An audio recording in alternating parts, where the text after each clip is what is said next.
Okay, I thought I would go over the basics of Docker, how to containerize an app, push the image, pull, and then run the image. So the benefit of Docker is that instead of asking someone to clone your Git repo and look at the files that way, you can send them a containerized app, which is an app, a server, an environment, and in some instances you can send them a way to spin up databases and other services that are necessary to run your app. So first I'm going to create a new project here, and I'm going to add a new file, and we're going to make our app. So it's just going to be a simple PHP app. So let's start this off, and we'll do something like this. The name is Keith, and the time is the current time, and we're just going to echo out the time. Hello, name, the time is time, like that. So it's a very simple app, and the idea is that if I wanted to send this to someone else or deploy it onto Amazon or something, I would need a server. So that might be Nginx or Apache, and then it would of course need PHP to parse and run the PHP files. So we need to create a Docker file, and really that's all you need to Dockerize, to containerize an app, is you just need a Docker file and then you run Docker build. So create a new file called Docker. Okay. And the first thing we need to do is we need to, oops, sorry, it's a Docker file, not Docker. So create a new file called Docker file, and then first we need to choose a package we're going to base this off of. So I would probably go with something like Apache with PHP or Nginx with PHP. So to find an appropriate package, we can go to the Docker Hub here, hub.docker.com, where you should create a username so you can later push your images. So we want to find something with Apache and PHP. So actually, I want PHP 7, and we'll do Apache and PHP 7. So I'm just going to go with this first one right here, Nimbus Apache PHP 7. So he has some examples here on where we need to put our files, but I'll show you how to do that. So here's the name of the package here, Nimbus Apache PHP 7. So let's base our image off of that one. So we'll go like this, from Nimbus Apache PHP 7. And this is web server, and HTTP uses port 80, so we need to expose that. So we're going to expose port 80. And finally, we need to tell Docker what files are actually going to go into the image and the resulting container. So you'll do that like this, add. And here we want to put just a dot, which represents this directory and everything under it. And in terms of where we're actually going to put those files, if we reference Docker Hub, he says to put them here. So let's just do that. Add everything here into var www html. So that should be all we need to build our Docker image. So let's give that a shot. So first, let's just make sure we have no images. So there's Nimbus. I have that pre-downloaded. So let's check running containers, nothing, and containers that exist but are stopped by using the A switch, and there's nothing. So here we go. Let's build our app. So Docker build, and really the only thing you need to tell it is T for tag, which I believe you can go like this as well, but T for tag, and let's call it YouTube because that's where this is going. And the directory that has the Docker file and the resulting, the necessary files are in this directory as well, because that's where I currently am. So we're going to go like that, build it. And mine built pretty quickly, but if you don't have Nimbus Apache PHP already, it'll take a while to download. So I will, I'll remove that so we can see what it'll look like from someone who's never used that image before. Docker images. So I'm going to remove the image, RMI, remove I for image. I'm going to remove YouTube, the one we just made. And then I'm going to remove Nimbus as well. Docker remove image, Nimbus, Apache, PHP7. Cool. Docker images, nothing. Alright, so let's run the build one more time. Docker build, T for tag, let's call it YouTube, and the directory it belongs in is this directory. So I'll put all these commands in the description so you can follow along. So let's build it. So as you can see, it knows that we're going to derive from this package here. So the first step it's doing, it's downloading from Docker Hub, extracting, and we'll now have this image on our local machine for future use, so we don't have to re-download it every time.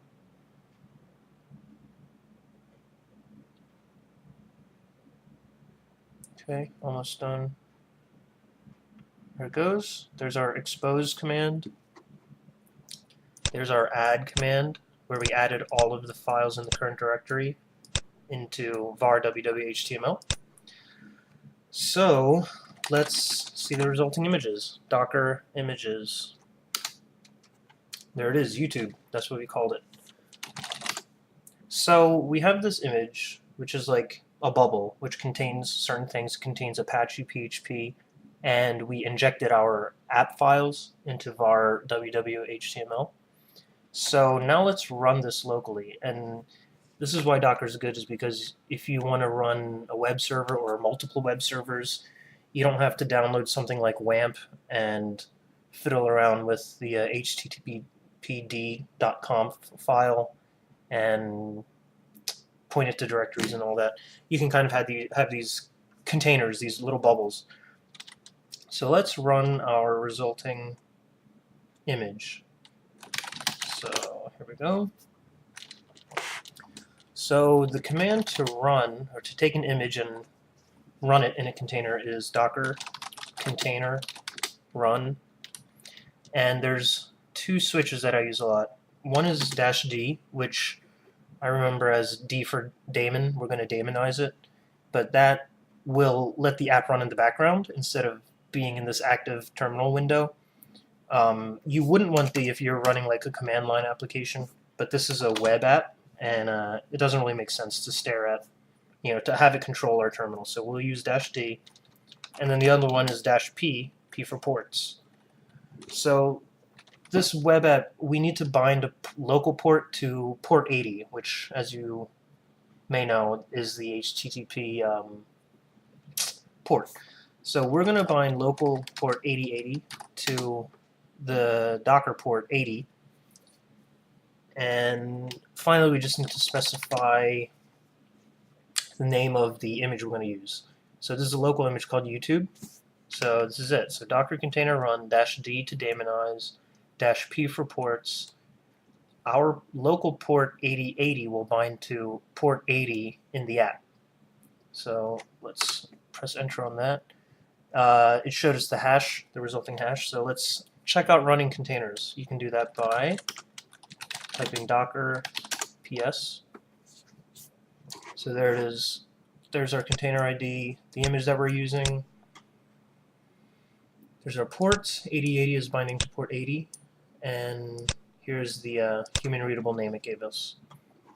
So if you're new to Docker, I highly recommend downloading the program called Kitematic, which is a GUI for Docker, basically. So here you can see Clever Westcoff exists here now, Clever Westcoff, and here are the logs.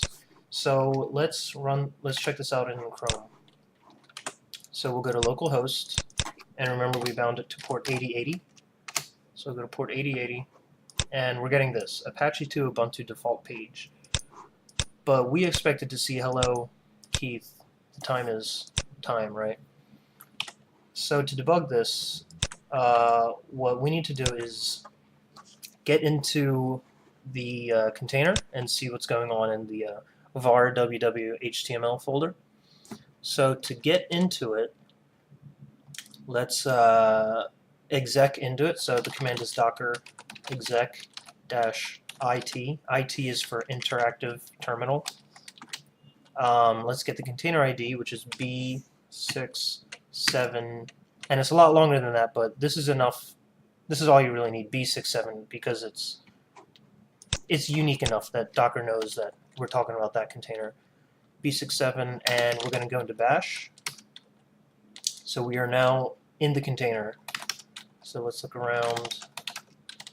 So if we look back at Docker Hub, it told us to look into that files need to be into var www.html. So let's go there. cd var, cd www, cd html, and let's see what's in here. So there's the Docker file and the index, which makes sense because these are the two files in the app. But there's another one, index.html, and that's what we're looking at here. So that's kind of annoying. So what we need to do is remove that. Luckily, Docker makes that pretty easy. So all we need to do is modify our Docker file to remove that file. And the remove command is rm, and we just want to remove index.html. So it should now be gone. Yeah, that mirrors our app a little better. So let's refresh this page. And Apache knows to serve index.php if there's no index.html, right? So this is working. Hello, Keith. The time is Unix time. So that's great. But as soon as we turn this, as soon as we stop this container, and if we were to rerun it, we would see that index.html file keep popping up. So let's remove that. So in our Docker file, all we need to do is add an additional line. So it's called run, and we're just going to use the same command that we did here. So that was rm index.html, rm, but we're going to use an absolute path. So var www.html index.html. There, so that's Apache expose port 80, add all the files here into this directory, and finally we're just going to yank the remaining index file that we don't want anymore. So let's close everything down, let's rebuild. So to see what's currently running, we're going to do docker ps. Oh, sorry, let's exit out of here first. Okay, docker ps shows that. And if we look into Kitematic, they mirror each other, right? Clever Westcoff is here. The image is YouTube, and that's here, YouTube. So in Kitematic, it's as easy as pressing X, and that'll remove it. But let's do it from the command line, because sometimes you won't have a UI. If you're logged into your S3 or your Google Cloud, you won't have Kitematic. So it's good to know these command line commands. So we need to stop it, and we need to remove it. So docker stop B67. Again, that's enough to tell Docker which one we're talking about, so we're stopping it. And then we need to remove it. Docker rm for remove B67. Okay. So docker ps, nothing running.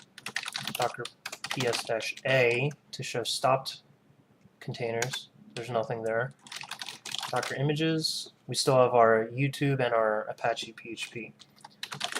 So we need to rebuild. So let's run that same build command, which was docker build -t for tag. Let's call it YouTube like we did before. And again, we're going to specify the current directory with a period. So let's build. So you can see now that there's 4 steps. Step 1, from Nimbus Apache PHP, which was here. Step 2, expose port 80. Step 3, add our local files into var www.html. And finally, it ran our remove index.html command. So that should mean that there's only Docker file and index.php in the container. So that means if we go here, we refresh. Oops, we should probably run it first. So let's see, Docker images. Here. Docker images, okay. So you can see that we have YouTube image, which is what we just created 40 seconds ago. And then we have this one, which is the image which was previously known as YouTube, but we took the name, so this one is just kind of sitting here. So let's remove that. So to get rid of an image, it's docker rmi. Remember, remove image. It's kind of easy to remember. Remember, rm is remove, and then I is image. Docker rmi, and here's the image ID. So let's just type the first couple characters of that, E76. Okay, removed. Docker images. Okay, now we have our new YouTube image. So let's run that. And again, it was docker container run -d to daemonize -p for ports. Let's find 8080 to port 80. And finally, the image name is YouTube. Okay. So it says it ran. Let's look into Kitematic. Fresh. And we can see the logs going. Looks like it's ready to accept connections. Cool. In Kitematic, if you want to refresh, it's Control R. F5 doesn't do it like a browser, it's Control R, and on Mac it's Command R. So now let's go back to our localhost 8080, refresh, and this is good. So now we're seeing our index.php instead of that index.html. Great, so this is all containerized. So if your buddy wants to see your app, say you made a pretty cool app, you want to send it to your friend, or you want to download it on your home machine or your work machine, or you want to deploy it to a cloud, we need to get it up into Docker Hub. There's other ways you can do it, but the easiest way for public images is going to be Docker Hub because it works out of the box. So make sure you've created an account on Docker Hub and you've logged in. And let's go to my profile. And we want to create, here we go, repos. We want to create a new repo, create repository. So here's my username, and the name of this, let's call it YouTube Basics. Description, YouTube Basics, YouTube Basics. Okay. And this is public for now, so let's create that. And this is where we're going to upload our image to. And to do that, we need to do a couple things. So first, we need, if we look at Docker images, we have an image called YouTube. Now this name needs to match the name on Docker Hub, which is prodikl/YouTube-basics. So we need to re-tag this image with that name. So to do that, it's docker tag. And if you ever forget how to use the commands, you can just type docker tag because it says it requires 2 arguments, and it'll kind of give us a hint. Docker tag the source image with the tag number and the target image. So we want to tag docker tag YouTube, the image that we created, and we don't need to do like version 1.0 or version latest up here. If we just leave it blank, it knows to use the tag latest. So docker tag YouTube, and here we need it to match our Docker Hub name, so prodikl/YouTube basics. And let's actually give this a tag. Let's call it 1.0. Cool, so we have re-tagged that image, so Docker images. So here's our new one, and you'll see here that the image ID is the same, but we have 2 different repositories now. So let's push that. So you'll probably need to do a Docker login if this is your first time. But I've already logged in, so I'm just going to push it. So to do that, it's docker push the name of the repository, YouTube-basics. Don't forget the tag, 1.0. And that should be it. So let's push this up to Docker Hub. Obviously, this is going to be public, so if you have some proprietary $1 million idea, you'll want to use a private repository. So cool, it said it pushed, so let's check the website. Here's his last pushed never, so let's refresh. Last pushed a few seconds ago. Let's see what tags we have. Tag 1.0, so that's it. Great, so it is officially up on Docker Hub. And the last step would be if your friend wants to then download your image and try it out, let's do that step. So first, let's shut everything down just to prove that we're freshly downloading from the internet. So docker ps. Let's do that one more time. Docker ps. Okay. So we have a running container here. So let's turn that off. So this time I'll do it from Kitematic. This is just x remove, stop and remove. Cool. One more time, docker ps. Docker ps-a to show containers that are not running. There's nothing there. Let's check Docker images. There's two, YouTube and our retagged one. So why don't we remove them and then freshly download from the internet? So docker rmi remove image YouTube. Cool. Or in that case, it just untagged it. And remove the other one, YouTube basics. There's no such image, YouTube basics. Okay, let's see what it's talking about. Docker images. Oh yeah. So if you see here, it defaulted to tag latest. We need to use tag 1.0. So let's do that one more time. Docker remove image prodikl YouTube basics tag 1.0. Cool, removed.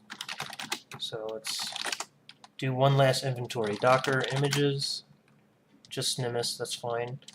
Docker containers, no, docker ps, docker ps-a. Okay, nothing running. So, if you want to give your friend a single line command to run your app, this is what it would be.